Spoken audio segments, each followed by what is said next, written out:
Dako tayo sa 7 minutes na pagtatanong ng ating negative. 7 minutes para sa iyo, Brother Eugene ng Catholic. Your time start now, bro. Tanong.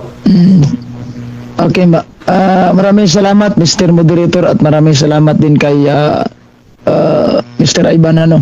Unang tanong ko sa iyo, Pastor, ganito. Categorical na tanong. Alin ang totoong tunay na maligtas? Yaong one save, always save o yaong ang sumusunod sa kalooban ng Diyos, Ama? Pakiulit po ang tanong. Time stop muna. Ang tanong ko, categorical. Alin ang totoong maliligtas? Once, always save, or itong ang sumusunod sa kalooban ng Diyos? Objection, Mr. Moderator. Anong objection natin? Affirmative. Mr. Moderator, ang one save always save ay hindi yan basihan para tayo maligtas. Yan ay ligtas na. Okay. No? So, ang tanong kasi sa kanya, Okay, so yung objection mo, bro, tinatagyahan mong sagutin yung tanong ng ating negative dahil merong parang false premise doon, tama ba? Yung pagkaintindi mo sa objection? opo. Okay. Any counter objection doon, bro Eugene, or magna-next question tayo? Anong gagawin mo, bro? Ito, counter na lang ano. Sige. Kasi sabi niya, one save, always save, biblical. So kaya nga, tinatanong ko siya kung alin ba talaga ang totoong tunay na maliligtas or mailigtas. Ito bang one save, always save, sila po ba'y tunay na ligtas na o itong sumusunod sa kalooban ng Diyos? Okay. Kaya lang po, sana yung sagutin niya. Okay, so ganito. Yung usas. Okay, sasagot na. Sige, Okay, bro, bibigyan ang kita ng 20 seconds, bro, ha. I-on ko lang yung time. Osas daw, bro, Eugene, Okay. yung sagot niya. Pasok mo yung paliwanag mo, bro. Hindi. Ang usas kasi, no, yan ang ligtas na. No? Pag masabi tayong ligtas na, past tense na, nangyari na, ligtas na. So, ang tunay na ligtas na, sa yung nagpapatuloy sa mga mabuting gawa kasi ligtas na. Hindi ka gagawa ng kabutihan para maligtas, kundi ligtas ka na, gagawa Next ka ng question. kabutihan. Next question, please. Sabi niya, usas, hindi yung sumusunod sa kalooban ng Diyos. Paano? Kung may mababasa ko sa Biblia na ang totoong maliligtas ay yung sumusunod sa kalooban ng Diyos, aaminin mo ba na mali yung sinasagot mo na usas? Time stop mo na, bro. Bro Eugene, Mr. Sir, wait lang, bro. Sa rules kasi kanina pa, bro, hindi ko talaga pinapahintulutan yung challenge question, bro. Yung mga tanong na paano ko mabasa ko. Paki-rephrase na lang, bro, yung hindi challenge. Rephrase na lang. Oo, sige, bro. Sige. Thank you. Proceed, bro. Ay, ganito na lang. Okay. Sabi niya kanina, usas, hindi yung sumusunod sa kalooban ng Diyos. Babasahin ko itong Biblia. Premise, ano? Ganito. Sa St. Matthew chapter 7 verse 21, hindi lahat ng tumatawag sa akin, Panginoon, Panginoon, ay magkapasok sa kaharian ng langit, kundi ang mga taong sumusunod sa kalooban ng aking Ama na nasa langit. Ang tanong ko, sino bang nagtuturo sa inyong dalawa na tama? Itong si Kristo sumusunod sa kalooban ng Diyos lang ang maliligtas o ikaw na nagsasabi na usas lang?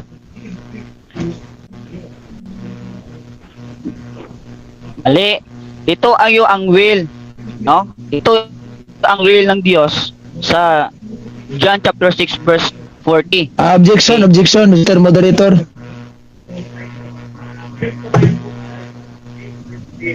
Ano objection? Hindi ko sinasabi at tinatanong kung yan by will. Ang tinatanong ko, alin sa kanilang dalawang nagsasabi ng totoo? Yung sinabi niyang usas o yung sinabi ni Kristo na sumusunod sa kalooban ng Diyos. Kasi pinapili ko sa kanina kung alin ba talaga tunay na maliligtas. Ito bang usas o itong sumusunod sa kalooban ng Diyos?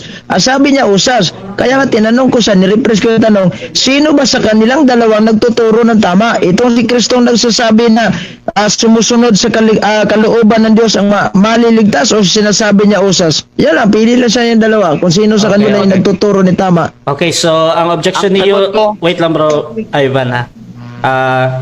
Ang ano niya bro doon sa categorical bro. At I think ready ka namang sumagot, di ba? Sino daw yung tama bro? Si Jesus or ikaw, parang ganun. Mr. Moderator. Sige bro, counter objection bro. Okay. Ito yung punto niya eh. About sa save. Yung kaligtasan namin, patungkol sa save. Hindi yun. Hindi patungkol sa amin yung kaligtasan namin sa save. Kasi save na yung ligtas na Oh, yun. wait lang bro ha. Bro Ivan, ganito bro.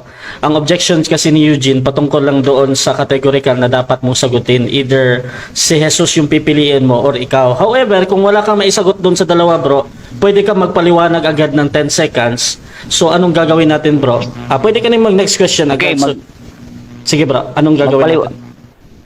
Next question sige, na lang. sige. Next Hindi, question. wait lang bro ha. Sige. Magpapaliwanag daw agad Para si hindi na bro. mahirapan. Wait lang bro ha. I think pumasok naman yung sagot na yon. Bro Ivan, magpapaliwanag ka agad ng 10 seconds bro. Sige bro. Sige. So hindi niya sasagutin yung categorical pero magpapaliwanag siya. 10 seconds na ito. Pasok mo yung sagot mo bro. Bakit hindi mo sinasagot? Okay. Ito po ang aking clarification. Na, hindi po kami nakafocus sa usas para kami ay maligtas. No? Next ang one question. single save ay save na yan eh. Next question bro. Tayo. Next question. Okay, next question. Next question. Sabi mo ang usas ay biblikal. Malinaw sinabi mo yan.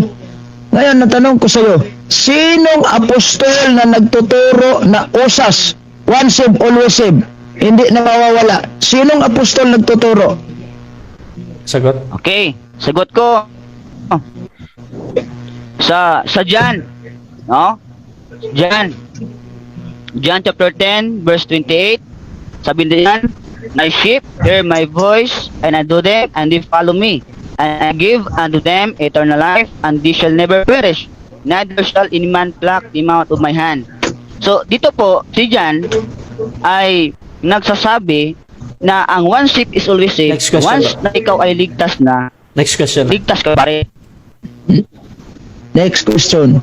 Sinabi ba ni San Juan doon sa kinuha mong verses, San Juan 38 na once always save, sinabi ba ni San Juan o sarili mo lang pag-uunawa yan? Hindi natin mababasa word for word, okay? Pero makikita natin pag ating mabasa natin common sense, at dito malalaman natin na ang eternal life ay hindi talaga napuputol, hindi talaga nawawala ang kaligtasan. Kaya nga one save is always save, no? Next question. So yan po, malinaw. Next Ang one question. save always save. Next question. Sino ba ang kanino bang aral ang usas? Ito ba sa Diyos o sa inyo lamang po? Sa Diyos. Okay. Bakit? 1 minute explanation, wala ka na ba? Kasi dito po sa 1 John, no? Sa 1 John chapter 5 verse 11 down to 13, malinaw po dito na nakasulat na pag mayroon ka na son, he that hath the Son of life, and he that hath not the Son of God hath not life. These things I have written unto you that believe on the name of the Son of God, that ye may know. So talagang malalaman natin na mayroon tayong buhay na walang hanggan, and that ye may believe on the name of the Son of God. Next question. Sabi niya, Diyos, galing ang aral ng usas. Saan sita sa Biblia? Anong verses sa Biblia sinabi ng Diyos, usas? Saan? Ilatag mo kasi sabi mo Diyos. Saan sa Biblia na ipinangaral ito ng Diyos ang term usas? Saan ito? Okay. Mr. Moderator, gusto ko pong i-clarify po. Mm. Word for word ba yung hanap mo? Okay. So, bro. Yes, sabi ko, ganito Yeah. Sige bro, Ah, clarification. time ko Sige. Naka-time stop mo na.